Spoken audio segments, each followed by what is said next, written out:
सभी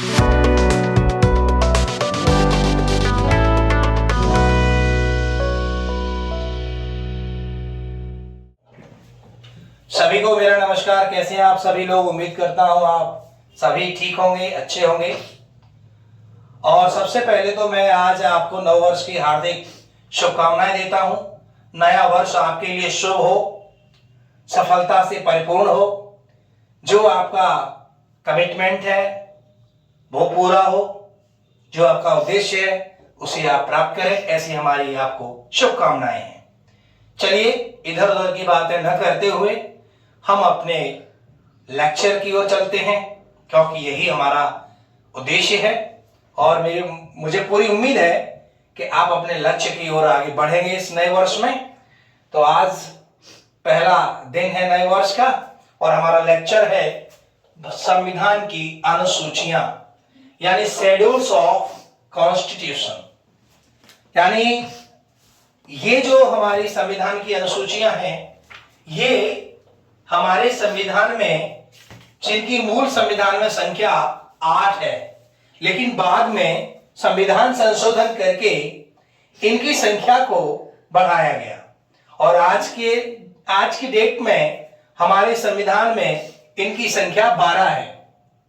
इनको हम विस्तार से पढ़ेंगे और ये बेहद महत्वपूर्ण अनुसूचियां हैं। अनेक परीक्षाओं में इनसे संबंधित प्रश्न पूछे जाते हैं। तो जो विद्यार्थी हैं, जो प्रतियोगी परीक्षा की तैयारी कर रहे हैं, उनके लिए ये अनुसूचियां बेहद इंपॉर्टेंट है। तो हर एक अनुसूची को आपको याद रखना है, कंठस्थ याद रखना है, क्योंकि एक न एक प्रश्न यहां से अवश्य पूछा जाता है। दूसरी बात, शुरू करने से पहले हम सब ने, आप में से बहुत सारे व्यूअर्स हैं या बहुत सारे स्टूडेंट्स हैं जिन्होंने पहले भी इनको पढ़ा होगा, लेकिन अब की बार आप पढ़ेंगे तो इसमें कुछ एडिशनल चीजें भी आप पढ़ेंगे। ये पढ़ाई का अद्भुत आनंद है कि जब भी आप पढ़ेंगे तो हर बार आपको कुछ नया मिलेगा। ज्ञान महासागर है। ये ज्ञान कभी किसी को संपूर्ण नहीं होता, क्योंकि अथाह सागर है, इसमें जितना आप डूबोगे डूबते जाओगे। हम प्रयास करते हैं आज एक एक अनुसूची की जो हमारे संविधान में है। क्लियर? याद रखना, संविधान में 22 भाग हैं, 395 आर्टिकल्स हैं, लेकिन उनमें से किसी भी भाग में ये आपका शेड्यूल्स नहीं है।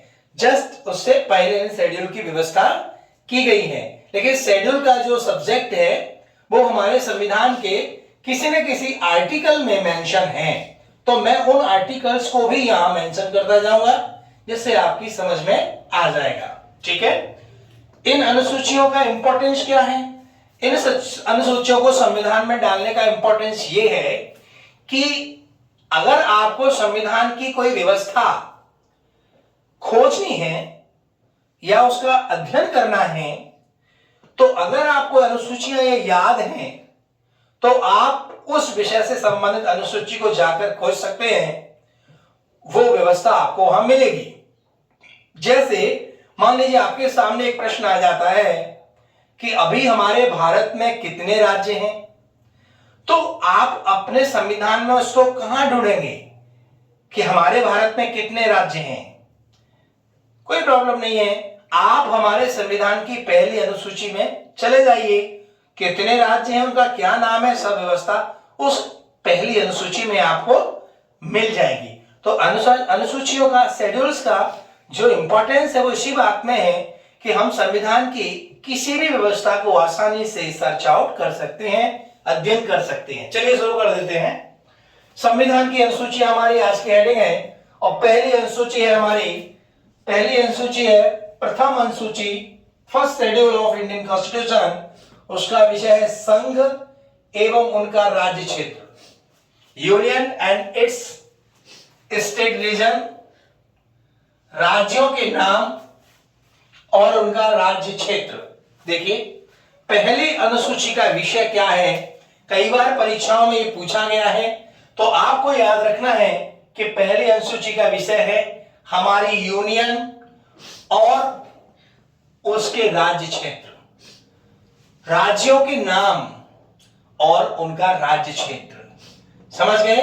अगर आज हमारे भारत में जितने भी राज्य हैं उनका नाम क्या है, उनका भौगोलिक एरिया कहां तक है, उनकी सीमाएं कहां तक हैं, कितने राज्य क्या नाम है, ये सारी जानकारी आपको संविधान के एक पार्ट में मिल जाएगी। उस पार्ट को हम कहेंगे संविधान की पहली अनुसूची।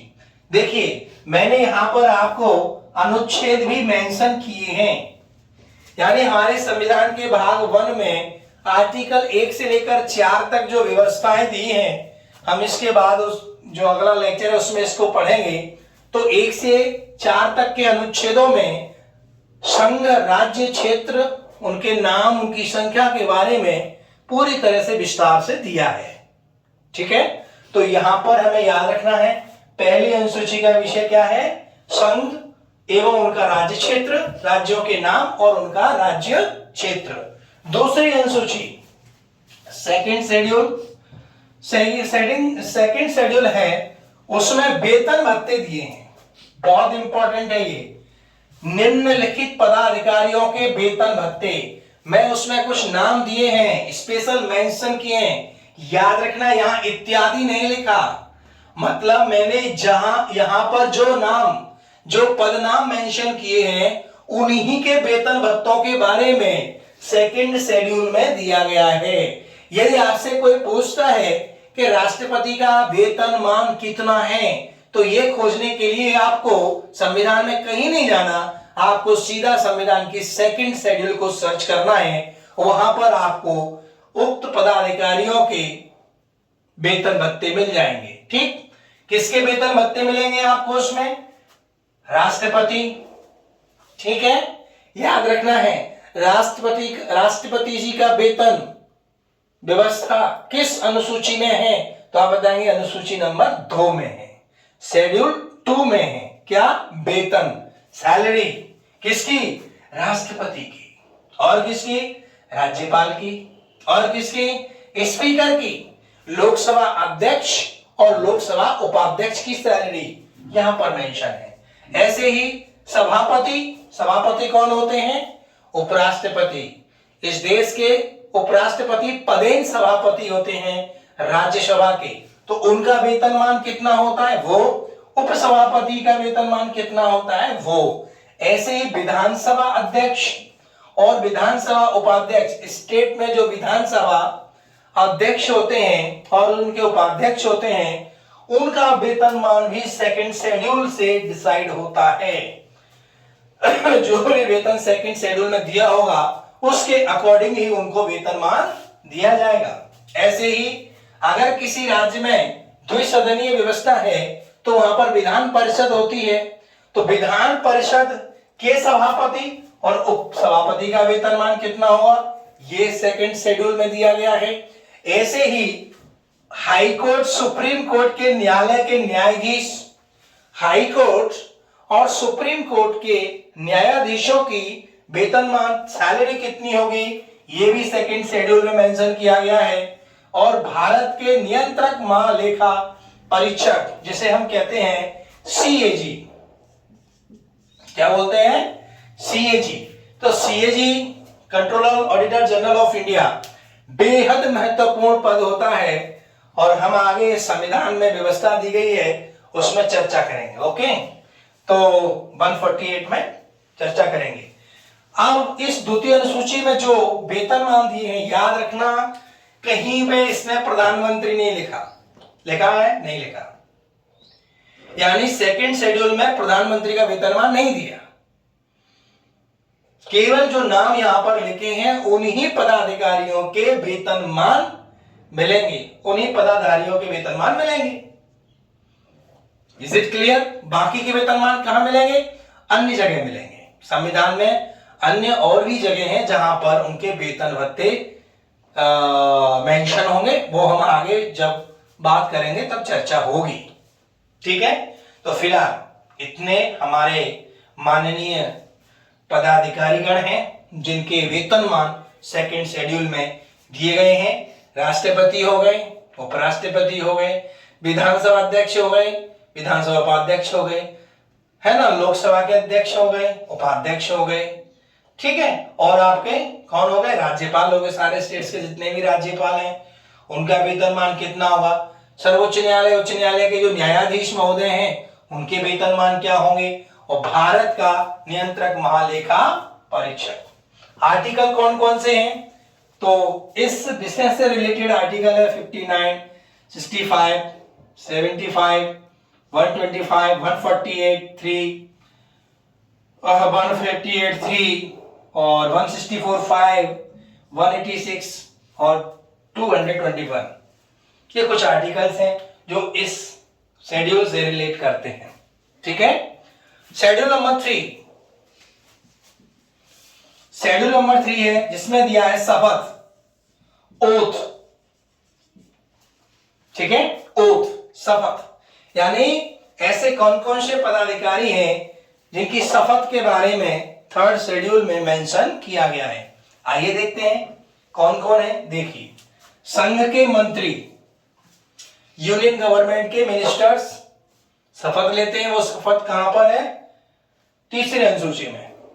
तीसरा, संसदीय चुनाव प्रत्याशी, बहुत इंपॉर्टेंट है। अगर कोई व्यक्ति एमपी का इलेक्शन लड़ता है तो जब वो इलेक्शन लड़ने का प्रत्याशी होता है उस समय निर्वाचन आयुक्त के सामने वो शपथ पढ़ी जाती है। वो किस में दी गई है, तीसरी अनुसूची में दी गई है।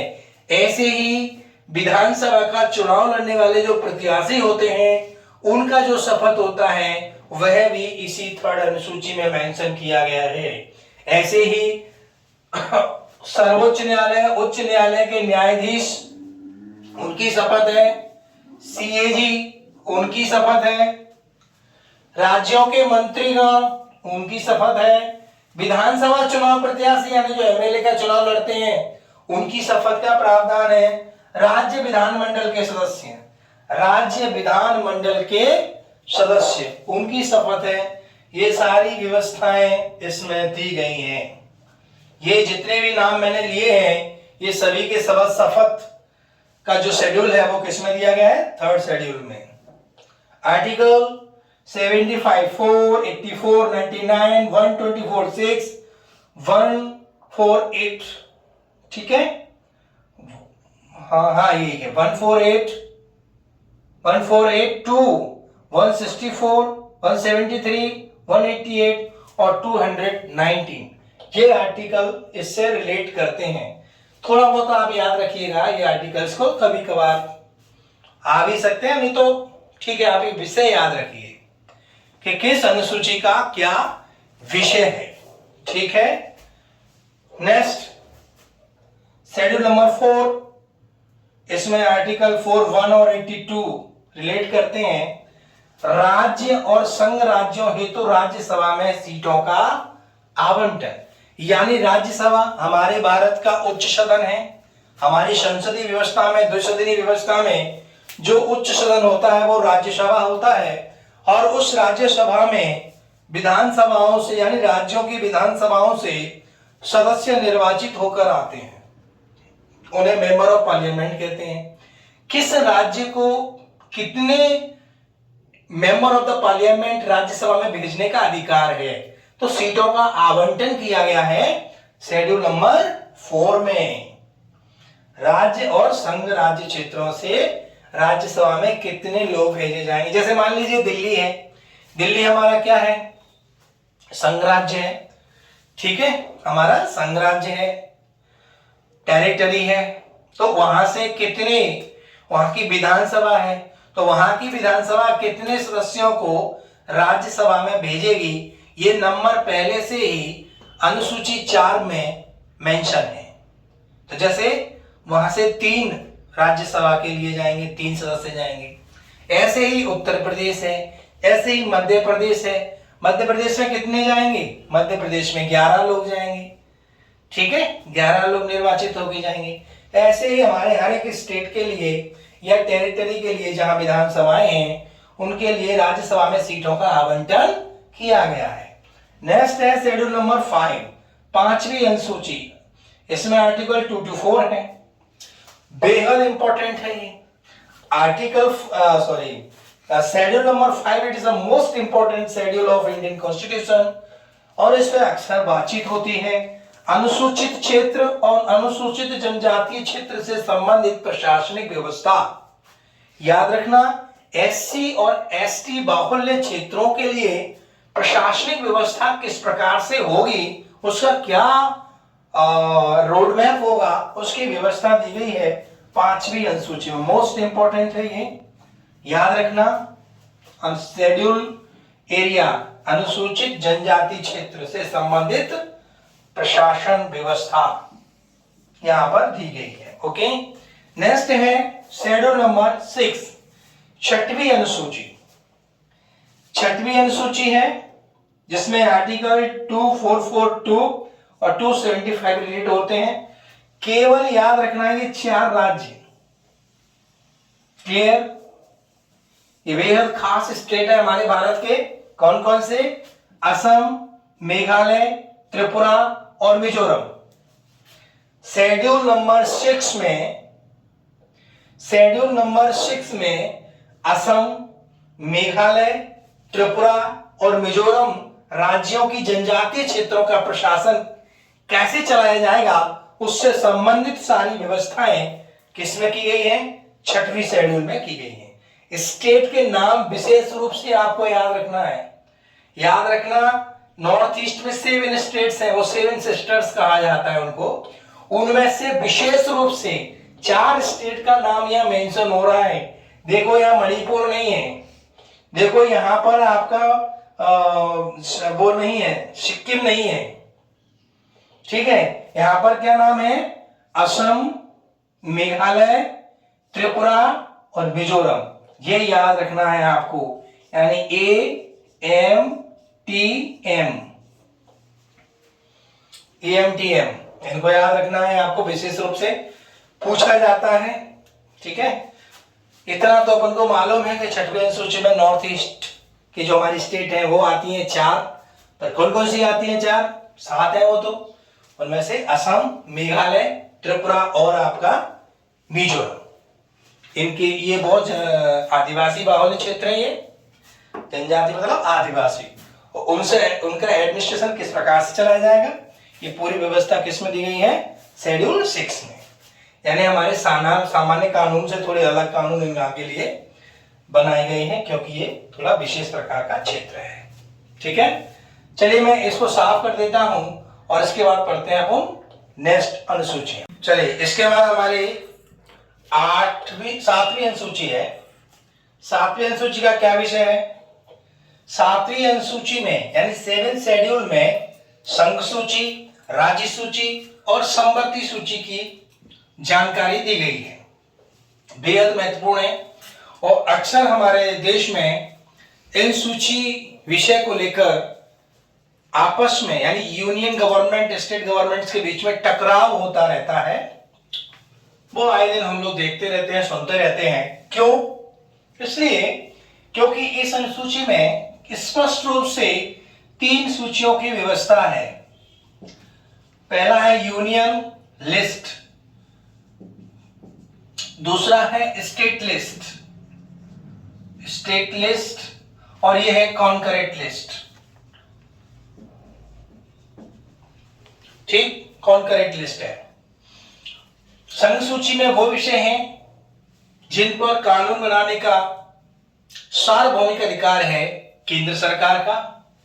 राज्य सूची में वो विषय सम्मिलित हैं जिन पर राज्य सरकारों को कानून बनाने का अधिकार है। समवर्ती सूची में वो विषय हैं जिन पर केंद्र और राज्य सरकार दोनों को ही कानून बनाने का अधिकार है। तो जो टकराव होता है वो समवर्ती सूची के विषयों पर होता है कभी कभार। उदाहरण के तौर पर जैसे संघ सूची है, इसमें 97 सब्जेक्ट थे मूल संविधान के समय, 66 स्टेट लिस्ट में थे, 47 कॉन्करेंट लिस्ट में थे। इन विषयों में बदलाव होता रहता है। हो सकता है कि मैं इस समय पढ़ा रहा हूं, हो सकता है इसमें कल चेंज हो जाए, और हुआ भी है। यूनियन लिस्ट में 100 सब्जेक्ट हैं, स्टेट लिस्ट में 61 सब्जेक्ट हैं नाउ, और कॉन्करेंट लिस्ट में आप क्या कर रहे हैं 52 सब्जेक्ट हैं। ये वेरिएबल हैं, चेंजेबल हैं, हो जाते हैं, सरकार चाहे इसको चेंज कर सकती है। संघ सूची के जितने भी विषय होते हैं उन पर केंद्र सरकार को कानून बनाने का पूरा अधिकार है, उसमें स्टेट गवर्नमेंट का कोई हस्तक्षेप नहीं हो सकता। लेकिन राज्य सूची के विषय में कभी कभार क्या होता है कि केंद्र और राज्य के बीच में जब टकराव होता है तो केंद्र के द्वारा बनाया गया कानून प्रभावी हो जाएगा राज्य द्वारा बनाए गए कानून पर, ठीक है, वो प्रभावी माना जाएगा। समर्थित सूची विषय पर जब केंद्र राज्य दोनों कानून बना रहे एक ही विषय वस्तु को लेकर और वहां पर ओवरलैप कर रहे हैं एक दूसरे को या टकराव हो रहा है, तो फिर संघ जो संघ सरकार है, यूनियन गवर्नमेंट है, वो पावरफुल मानी जाएगी, यानी वो प्रभावी मानी जाएगी समवर्ती सूची के विषय पर। जैसे मैं एक उदाहरण दे दूं, इसमें है शिक्षा, कृषि। अब ये जो शिक्षा है, कृषि है, ये स्टेट लिस्ट के भी विषय हैं। कृषि स्टेट लिस्ट का विषय है, लेकिन ये समवर्ती सूची का विषय भी है, यानी एजुकेशन पर आपका सेंट्रल गवर्नमेंट भी कानून बना सकती है, कृषि पर आपका सेंट्रल गवर्नमेंट कानून बना सकती है, तो इस पर स्टेट गवर्नमेंट भी कानून बना सकती है, ठीक है। यानी ऐसे सब्जेक्ट जिन पर राज्य और केंद्र सरकारें दोनों ही अपने अपने तरीके से कानून बना सकती हैं, उस कुछ उदाहरण मैंने आपको दिए हैं। इसकी लिस्ट देखनी है तो आप इसको सर्च कर सकते हैं गूगल पे जाकर, आपको लिस्ट मिल जाएगी कि कौन कौन सी कंकरेंट लिस्ट के सब्जेक्ट हैं, कौन कौन से स्टेट और कौन कौन से यूनियन लिस्ट के सब्जेक्ट हैं। इसके बाद है हमारी 8वीं अनुसूची, और हाँ याद रखना जो 7th शेड्यूल है उसमें 246 आर्टिकल आता है। फिर हमारी 8वीं अनुसूची है, बहुत इंपॉर्टेंट है, इसमें आर्टिकल 344(1) और 351 आर्टिकल इससे रिलेट करते हैं। इसमें जो मूल संविधान में 14 भाषाओं का प्रावधान था, 14 भाषाएं कौन कौन सी हैं मैंने विद नंबर यहां पर लिखी हैं, आपको हर एक भाषा को याद रखना है। जैसे असमिया, असम की भाषा है ये हमारे देश, देखो कितनी सारी भाषाएं हैं। वर्तमान में हमारे संविधान की जो शेड्यूल 8 है, शेड्यूल 8 है, उसमें 22 भाषाओं का प्रावधान है, 22 भाषाएं उसमें मेंशन है। लेकिन अगर कोई पूछता है कि मूल संविधान जब 1950 का संविधान जब लागू हुआ था तो उस समय हमारी 8वीं अनुसूची में कितनी भाषाओं का प्रावधान था, तो उस समय 14 भाषाओं का प्रावधान था। बाद में अमेंडमेंट हुए संविधान में और अन्य भाषाओं को भी हमने जोड़ा है। 14 से उनकी संख्या कितनी हो गई है, 22 हो गई है।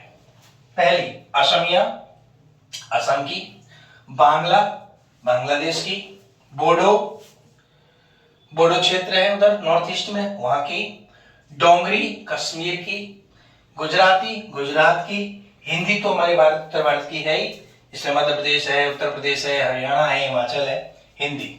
कन्नड़ कर्नाटक की, कश्मीरी कश्मीर की, कोंकणी, कोंकणी साउथ भारत में है, ठीक है, गोवा साइड की, मैथिली बिहार की, मलयालम केरल की, मणिपुरी मणिपुर की, मराठी महाराष्ट्र की, नेपाली नॉर्थ की, मैथिली हो गई वो सॉरी उड़िया उड़ीसा, पंजाबी पंजाब, संस्कृत संपूर्ण भारत की है। तो सभी भाषाओं का मूल स्रोत तो संस्कृत ही है, सारी भाषाओं का उद्भव हुआ है संस्कृत से। संथाली हो गई, सिंधी, संथाली मतलब झारखंड वाला एरिया, सिंधी हो गई मतलब पंजाब का जो रीजन है वो, तमिल हो गई तमिलनाडु, तेलुगु हो गई आपकी तेलंगाना हैदराबाद वाला, और उर्दू हो गई हमारी हैदराबाद में ही बोली जाती, सब जगह उर्दू बोली जाती है। कुल भाषा 22 हो गई। इसमें देख लीजिए सिंधी भाषा जो जोड़ी गई है, जो हमारे संविधान में 15वीं भाषा बनी। ध्यान रखना, आपसे पूछा जाता है कि बताइए भारत की 15वीं भाषा कौन सी बनी, तो उसका नाम है सिंधी। कब बनी, 61 अमेंडमेंट 1967 में सिंधी, ठीक है। और फिर उसके बाद सिंधी, कोंकणी, मणिपुरी, नेपाली, ठीक है। है ना। ये फिर 71 संशोधन हुआ 1992 में, जोड़ी गई। और उसके बाद में बोडो, डोंगरी, मैथिली, संथाली, ये 92 अमेंडमेंट 2003 में। तो कुल मिला के ये भाषाएं बाद में जोड़ी गई हैं। सिंधी, कोंकणी, मणिपुरी, नेपाली, बोडो, डोंगरी, मैथिली, संथाली, ये भाषाएं जोड़कर आज टोटल नंबर ऑफ लैंग्वेज कितना है हमारे संविधान में? 22। ठीक है। और ये बाद में जोड़ी गई है, संशोधन लिखा हुआ है। कोंकणी, मणिपुरी, नेपाली 71वें संविधान संशोधन से जुड़ी है। सिंधी अकेली जुड़ी थी 1977 71 अमेंडमेंट 61 अमेंडमेंट हुआ था। कोंकणी, मणिपुरी, नेपाली 71 92 में अमेंडमेंट हुआ था। बोडो, डोंगरी, मैथिली, संथाली 4 भाषाएं जोड़ी गई थी 92 अमेंडमेंट 2003 में। तो कुल मिला के कितना हो गया? 22। क्लियर हो गया? याद रखना है, बहुत इंपॉर्टेंट है ये पॉइंट। इसमें इंग्लिश नहीं है, इसमें अंग्रेजी भाषा का प्रावधान नहीं, ध्यान रखना। ठीक है। यद्यपि हमारे भारत के कई स्टेट में अंग्रेजी भाषा वहां की ऑफिशियल भाषा है, लेकिन यहां पर अंग्रेजी भाषा का मेंशन नहीं हुआ है, याद रखना इस बात को। ठीक है। हिंदी है हमारी, संस्कृत भी है, उर्दू है। ठीक है। तीनों भाषाएं हमारी बहुत बड़ी हैं। संस्कृत भाषा तो सभी भाषाओं का मूल है। हिंदी, संस्कृत, उर्दू दी है, याद रखना है इसको। ठीक है। इसके बाद है 9th शेड्यूल, और हाँ, भाषा संबंधित से आर्टिकल है 344 और 351। हम संविधान में जब आगे पढ़ेंगे तो इसकी चर्चा करेंगे। 9वीं अनुसूची है, 31 आर्टिकल है। फर्स्ट अमेंडमेंट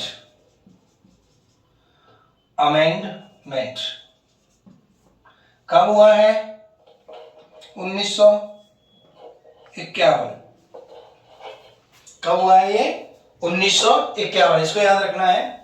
यानी प्रथम संविधान संशोधन 1951 में 9वीं अनुसूची को जोड़ा गया। एक्चुअली में क्या हुआ, जब देश आजाद हुआ तो उस समय आपको पता है कि हमारे देश में भूमि सुधार आंदोलन बहुत बड़े स्तर पे सरकार के द्वारा भी, कुछ समाजसेवी द्वारा भी चलाए जा रहे थे। और उसमें सरकार को कुछ अपने विकास कार्य भी करने थे। तो चूंकि हमारा जो संपत्ति का मूल अधिकार है वो उसमें रुकावट आ रहा था। लोगों की जमीन चाहिए थी क्योंकि हमें सड़क बनानी है, हमें फैक्ट्री बनानी थी, हमें कारखाने बनाने थे। जमीन हमको चाहिए थी, लेकिन जमीन तो किसान की है, किसान की वो निजी प्रॉपर्टी होती थी। तो सरकार उसको कैसे हायर करे? तो सरकार कोशिश करती यहां से सड़क निकालने की, तो उसको कोर्ट में लगा दिया जाता था। तो कोर्ट का मामला तो कोर्ट का मामला होता है, सालों चलता रहेगा। तो फिर कैसे हो विकास का काम, कैसे हो? तो फिर मजबूरन सरकार को पहला अमेंडमेंट संविधान संशोधन करना पड़ा, और उसमें वो विषय डाल दिए जिन पर लोग ज्यादा कोर्ट की तरफ जा रहे थे, न्यायालय की तरफ जा रहे थे। यानी जुडिशियल रिव्यू को बाहर कर दिया, जुडिशियल रिव्यू हटा दिया गया किसी किसी विषय से, जैसे उदाहरण भूमि सुधार, जमींदार उन्मूलन वगैरह वगैरह। जैसे आपने जमींदार उन्मूलन हुआ था, पहले जमींदारों के पास बहुत सारी जमीन होती थी, जमींदार, जागीरदार, राजे महाराजे टाइप के लोग, उन पे 250, 500, 1-1 हजार, 2-2 हजार एकड़ जमीन, है ना, एक ही व्यक्ति के नाम। और भूमिहार, जो भूमिहार मजदूर थे वो उनकी मजदूरी करते थे, उनके पास अपनी कोई जमीन नहीं होती थी, वो जमीन के मालिक ही नहीं थे। तो भू सुधार आंदोलन हुआ, सरकार ने भी नियम बनाया कि भैया जमींदार साहब, अब आप जमींदार नहीं है, सामान्य व्यक्ति है, हटाओ जमीन को। तो उनकी जमीन ली जा रही थी, तो वो चूंकि उनकी प्रॉपर्टी है और उनका मौलिक अधिकार थे, तो इसलिए ध्यान रखना कि हमारे मूल अधिकारों में से संपत्ति का मूल अधिकार हटाया गया था, रिपेल किया गया था, क्योंकि ये प्रॉब्लम आ रही थी। जैसे तो ये कानून बनाकर हमने क्या किया कि जो भी विषय सरकार के द्वारा 9th शेड्यूल में डाल दिया जाएगा वो कोर्ट में चैलेंजेबल नहीं होगा। हालांकि 1703 में केशवानंद भारती का मामला आया था, और उस केशवानंद भारती के मामले में सुप्रीम कोर्ट ने यह कहा था कि नहीं, ऐसा नहीं है, बहुत हद तक इसमें जो सब्जेक्ट डाल दिए जाएंगे 9th शेड्यूल में वो भी चैलेंज किए जा सकते हैं। तो अभी जो वर्तमान स्थिति वो ये है कि अगर भले ही सरकार ने कोई विषय 9th शेड्यूल में डाल दिया है तो भी आप उसको कोर्ट में चैलेंज कर सकते हैं। क्लियर आ गया? तो वो डिटेल में तो बहुत है, लेकिन हम इतना इसको समझें। ठीक, इसके बाद है 10वीं अनुसूची। इसमें आर्टिकल 102 और 191। हमने संविधान संशोधन कौन सा किया? 52। कब किया? 85 में। राजीव गांधी प्रधानमंत्री थे, उन्होंने संविधान में 52 अमेंडमेंट किया 1985 में, और उसके द्वारा क्या हुआ? दल बदल कानून रखा। इस शेड्यूल में क्या रखा? दल बदल कानून। जैसे क्या होता है, कई लोग सरकार को प्रेशराइज कर देते हैं जीतने के बाद में, ब्लैकमेल करते हैं सरकार को। पता चला कि अमुक पार्टी से टिकट लेके वो चुनाव लड़ा, चुनाव जीत गया, और चुनाव जीतने के बाद वो दूसरे दल में जाके मिल गया। इससे सरकारें गिरने का खतरा। जैसे 77 में जनता पार्टी की सरकार बनी, गिर गई, चल ही नहीं पाई। ऐसे कई उदाहरण है, चाहे वो चंद्रशेखर जी की सरकार हो, चाहे वीपी सिंह की सरकार हो, चाहे मोहम्मद देसाई की सरकार हो, सरकारें गिर गई। क्यों गिर गई? दल बदल हुआ, बड़े स्तर पर दल बदल हुआ। तो उस दल बदल को कम करने के लिए, उसे रोकने के लिए एक कानून बनाया गया था, दल बदल विरोधी कानून। दल बदल विरोधी कानून भी इसको कहते हैं। कौन सी शेड्यूल में डाला गया? 10वीं शेड्यूल में। ये कई बार क्वेश्चन पूछा गया है। ये 10वीं शेड्यूल संविधान में कब जोड़ी गई थी? 1985 में। किस संशोधन से जोड़ी गई थी? 52 amendment in Indian constitution. By this amendment ended the दल बदल कानून। ठीक है, नेक्स्ट है, और हाँ अभी इसको थोड़ा हम डिटेल में पढ़ेंगे, जब हम संसद को पढ़ेंगे तो दल बदल को भी पढ़ेंगे, तो वहां डिटेल में चर्चा करेंगे कि किस प्रकार से दल बदल कानून बना है और कैसे लोग दल बदल कर जाते हैं, कैसे उनकी सदस्यता समाप्त हो जाती है, या सदस्यता समाप्त तो नहीं होती है दल बदल करने के बाद भी, तो उसके क्या कंडीशंस है, वो सारे को डिटेल में पढ़ेंगे। नेक्स्ट है 11वीं अनुसूची। इसमें आर्टिकल 243 है, 73 अमेंडमेंट एंड बहुत इंपॉर्टेंट है। 11वां अनुसूची 11th schedule of Indian constitution में क्या है? इसमें जो विषय है वो है पंचायतें। इसमें विषय की संख्या है 29। 73वें संविधान संशोधन, ये 73वां और 74वां संविधान संशोधन बहुत इंपॉर्टेंट है। यानी 11वीं और 12वीं अनुसूची कब जोड़ी गई, ये प्रश्न कई परीक्षाओं में पूछा गया है। आपसे पूछा जाता है कि 73वां संविधान संशोधन किससे संबंधित है, तो आप बताएंगे पंचायतों से। मैं इसकी कहानी बता देता हूं। जब हमारा देश आजाद हो गया, तो जब देश आजाद हुआ तो हमारे संविधान में पंचायतों को लेकर कोई स्पष्ट उल्लेख नहीं था। स्वराज, इसको लेकर गांधी जी पूरी क्रांति को किए थे। स्वराज लेकर गांधी जी ने पूरा अपना आंदोलन संघर्ष किया। उस स्वराज्य की अवधारणा परिलक्षित कैसे होगी, जमीन पर कैसे दिखेगी, तो गांधी जी की इसी स्वराज का प्रतिफल था पंचायतें। तो गांधी जी का यह विचार था कि जब तक सत्ता का केंद्र विकेंद्रीकृत होकर गांव गांव तक नहीं पहुंचेगा, तब तक देश का विकास नहीं होगा, तब तक सच्चा लोकतंत्र नहीं माना जाएगा। और उनका कहना भी एक हद तक ठीक था। जैसे मान लीजिए कोई गांव है मध्य प्रदेश का, तो दिल्ली में बैठे प्रधानमंत्री को उस गांव के बारे में पता होगी कोई जरूरी तो नहीं है, और उस गांव की कोई समस्या है तो उस गांव का कलेक्टर उसको समझने में टाइम लगाएगा, उस क्षेत्र का विधायक एमएलए समझने में समय लेगा। लेकिन उस गांव के जो रहने वाले लोग हैं वो उस समस्या के बारे में भी अच्छी तरीके से जानते होंगे, और उसका समाधान कैसे किया जा सकता है उसके बारे में वो जानते होंगे। तो जो हमारी स्थानीय सरकार है उसका बड़ा महत्व है। तो हमने जिला प्रशासन के अधिकारों को नीचे तक लोकतांत्रिक तरीके से चुनी हुई सरकार तक पहुंचाने का काम किया। पंचायतों के माध्यम से।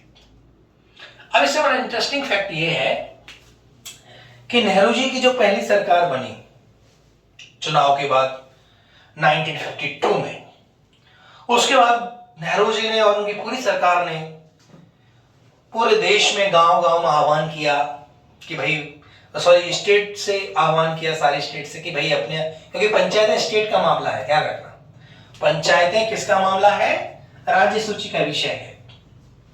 भाई पंचायतों का गठन करो, पंचायतों का गठन करो। तो बहुत सारे स्टेट, कोई भी अपने पावर को डिसेंट्रलाइज नहीं करना चाहता, हर व्यक्ति सारी शक्ति खुद में चाहता है।